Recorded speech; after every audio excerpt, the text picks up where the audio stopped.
Hello, welcome to How to Play Metro X London for one to as many players as you have. And as always, the example of how to play this game, you must make a mark in the window of the train car that matches the card and then draw that many X's or fewer, but you can't draw any more. Skip cards allow you to make the first X and then skip over another X to go to the next available space until you've drawn that many X's.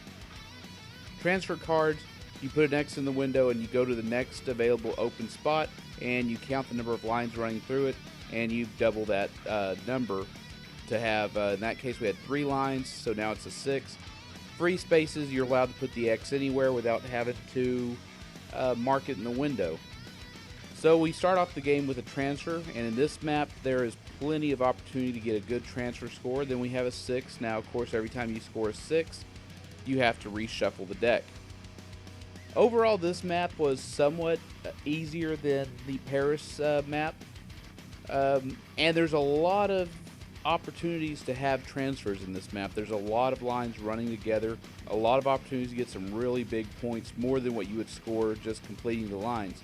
But if you're playing to complete the lines, this is somewhat of a very easy map to do that. I think only first time I played this, this was a second attempt because the battery had died, so I had to shoot it over again. The first attempt at it, I had very few lines that weren't complete. I think I only missed 2 of them. Got some fortunate free space cards a few times. And in this case, the other thing is you can proxy this game using playing cards, and there is a link online to have an automated card shuffler for you. It does the Metro X card. You just click the button. It randomizes a Metro X card deck and shows you what card to play next. So really there's no excuse for you not to try this game before committing to buy it. I think it's one of the better solitaires out there as far as ease of learning and the ability to just drag somebody else into it. Of course, it's community solitaire. The only interaction you really have in this game when playing against somebody else is the racing element of seeing who can complete a line first. That gives you more points if you do it first before somebody else. But playing solitaire, you get the exact number of points that you would get if you complete the line, so you get the complete points and not one less. So now, of course, we got a 6 again. We got to shuffle our deck. That's one thing with the small card deck this game has. You do tend to shuffle the deck a lot, and a short deck like that's somewhat difficult to shuffle. Always had that problem. It's one of the things I don't like about the game. But if the card deck was any larger, I think you'd go on a while without having any 6s or free spaces, or maybe having a bunch of transfers, and the game would probably end faster. Maybe I should buy a second deck for this game and just see how much better it plays with 2 decks versus 1. So it might be something to try in the future. But yeah, this is a great line. So now we just completed that light blue line there. So I need to circle that, and I just didn't notice it at the time.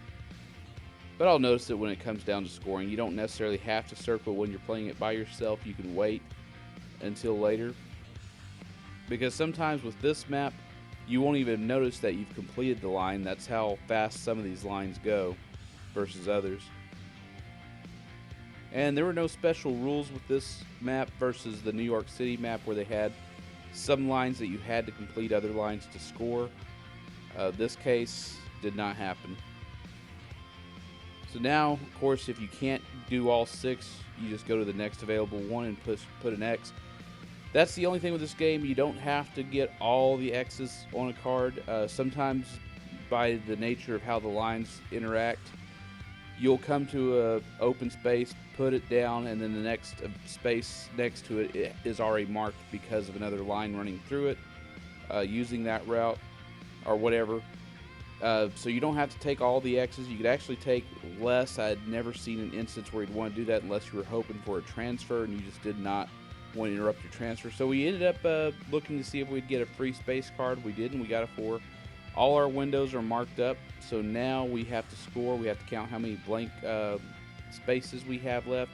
Consult our penalty card. That's something you could easily find online. So like I said, no reason to not have played this game. Then we total up the number of completed routes plus the number of transfers minus the penalty for the empties, and we get our total 31 points. So yeah, definitely try this game sometime. There's maps online, and there's just plenty of opportunity to create your own maps, which is what this game is just perfect for.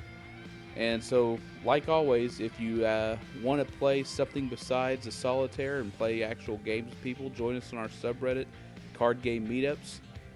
Post your city, post what games you want to know, and eventually when we get more than 181 members, we will probably have a meetup at some point. But right now we need more people to sign up, more people to say hi to each other, and we'll see what happens.